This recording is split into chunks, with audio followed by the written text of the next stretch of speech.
नमस्कार किसान भाइयों, हमारे चैनल फार्मर फैक्ट पर आप सभी का हार्दिक स्वागत है। हम बात करने जा रहे हैं RIB टेक्नोलॉजी का जो BT कॉटन में उपयोग होना स्टार्ट हुआ है उसके बारे में आज की वीडियो में हम आपको बताएंगे। उससे पहले हम बात करते हैं BT कॉटन की।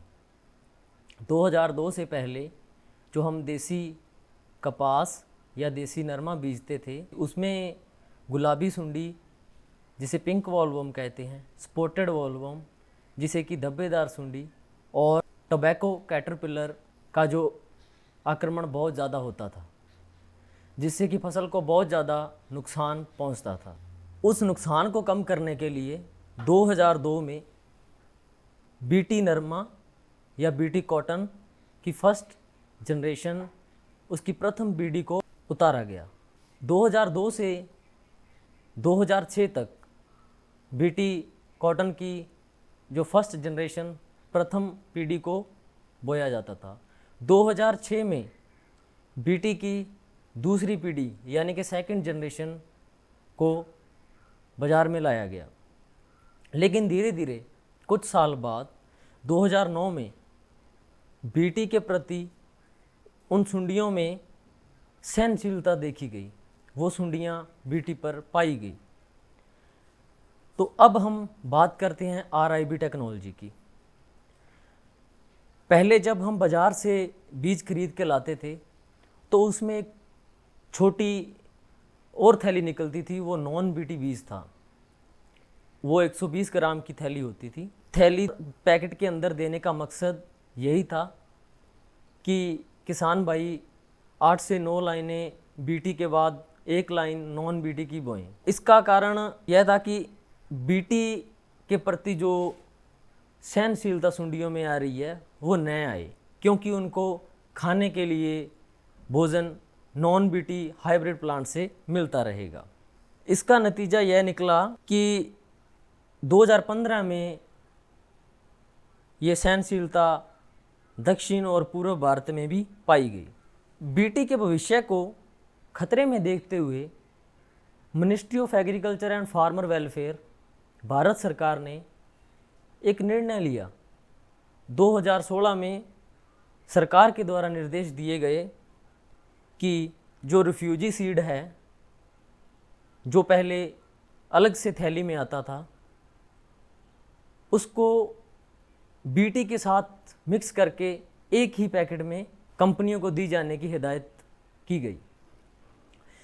यह नॉन BT जो 5 से 10% BT के पैकेट में दिया जाता है, ये पौधों के आकार, जो फसल के उत्पादन और कॉटन का रेशा है उसका BT के समान ही है।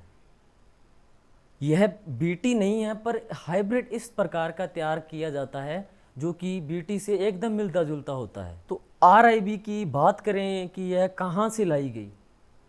सर्वप्रथम अमेरिका में 2011 में RIB को विकसित किया गया। 2015 में BT मक्का में RIB टेक्नोलॉजी लागू की गई। अब RIB लाने का मुख्य कारण यह था कि किसान भाई ज़्यादा उत्पादन के चक्कर में BT के साथ जो नॉन BT की थैली आती थी उस बीज को नहीं बोते थे, जिसके दुष्परिणाम यह निकले कि उन सुंडियों में सहनशीलता पैदा होने लगी, क्योंकि कीड़े का यह गुण है कि वो सहनशीलता जल्दी से जल्दी अपने में लेके आता है। BT कॉटन की अहमियत ख़त्म ना हो जाए, इसको ध्यान में रखते हुए RIB टेक्नोलॉजी, रिफ्यूजी इन बैग टेक्नोलॉजी विकसित की गई, जिसके बेहतर परिणाम आगे आने की संभावना को देखते हुए सरकार ने इसे लागू किया। यही तरीका सबसे सरकार को अच्छा लगा कि अगर हम पहले की तरह अलग से अगर थैली देंगे तो वो किसान नहीं बो रहे। भारत में भी नहीं बोआ 90% से ज़्यादा, अमेरिका में भी नहीं बोआ। इसीलिए किसान भाइयों, इस बार नॉन BT हाइब्रिड सीड की वो थैली को BT सीड की थैली में एक साथ मिक्स करके उसे एक साथ उस हिसाब का कलर देके हमारे को दिया गया है। हमने वो अब फसल बोई हुई है, जैसे कि उत्तर भारत में जो है खरीफ सीजन में बीटी कॉटन बोया जाता है। तो उसमें क्या है कि कुछ पौधों पर